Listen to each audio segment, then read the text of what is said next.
ఈరోజు మనము self assessment model paper 1 3వ తరగతి తెలుగు సమాధానాలను తెలుసుకుందాం.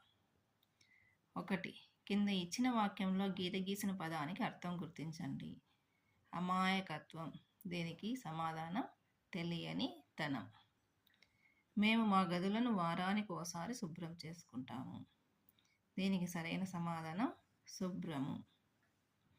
కింది వాక్యాలలో సరైన చోట ఆశ్చర్యార్థకం ఉన్న వాక్యాన్ని గుర్తించండి. అవునా, ఎంత చక్కని భవనము. సరైన సమాధానం డి. కింది వాక్యాలలో సరైన చోట విరామ చిహ్నాలం గల వాక్యాలను గుర్తించండి. రామచిలుక, పావురము, కాకి మొదలగునవి ఎగిరే పక్షులు. సరైన సమాధానం డి. కింద ఇచ్చిన అక్షరాలతో ఏర్పడిన అర్థవంతమైన పదాన్ని గుర్తించండి. సరైన సమాధానం డి. కల్పవల్లి.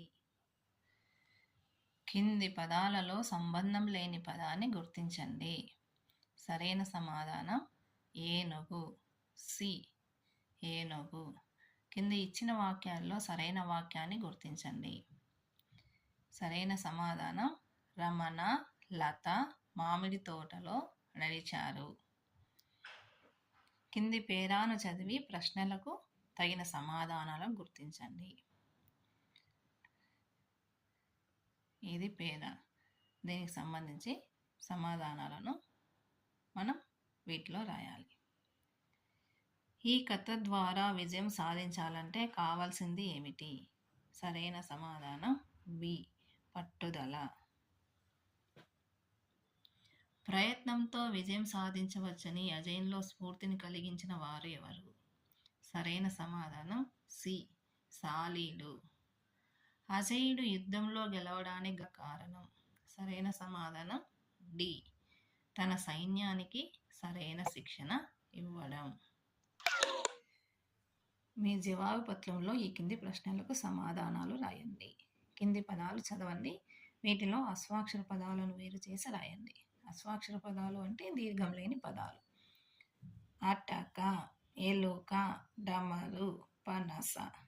ఒకటో దాంట్లో అటక, 2లో ఎలుక, 3లో డమరు, 4లో పనస. అట్లా 4 పదాలు రాయాలి. కింది పట్టికల పదాల ఆధారంగా 4 వాక్యాలు రాయండి. వాన టపటపమని కురిసింది. వాగు గలగలమని పారింది. జెండా టపటపమని లాడింది. గంట గనగనమని మోగింది. కింది పదాలను సరైన క్రమంలో రాసి అర్థవంతమైన వాక్యంను రాయండి. కొండ మీద గుడి ఉన్నది ఒక ఆ. దీని సరైన వాక్యం రాస్తే ఆ కొండ మీద ఒక గుడి ఉన్నది. ఆ కొండ మీద ఒక గుడి ఉన్నది. కింది వాక్యాలలో ద్విత్వాక్షర పదాలను గుర్తించండి, రాయండి. ద్విత్వాక్షర పదాలు అంటే ఏ అల్లుకి అదే ఒత్తు ఉంటే వాటిని ద్విత్వాక్షర పదాలు అంటారు. తాళ్ళపాక, తిమ్మక్క, తిరుమలమ్మ, ఇవి రాయాలి. కింద ఇచ్చిన చిత్రాన్ని గురించి 2 వాక్యాలు రాయండి. ఈ చిత్రం చూసి 2 వాక్యాలు చూడండి. ఈ చిత్రంలో ఏమేమి ఉన్నాయో. బల్ల పక్కన పిల్లి ఉన్నది. పాప పూలని పెడుతున్నది.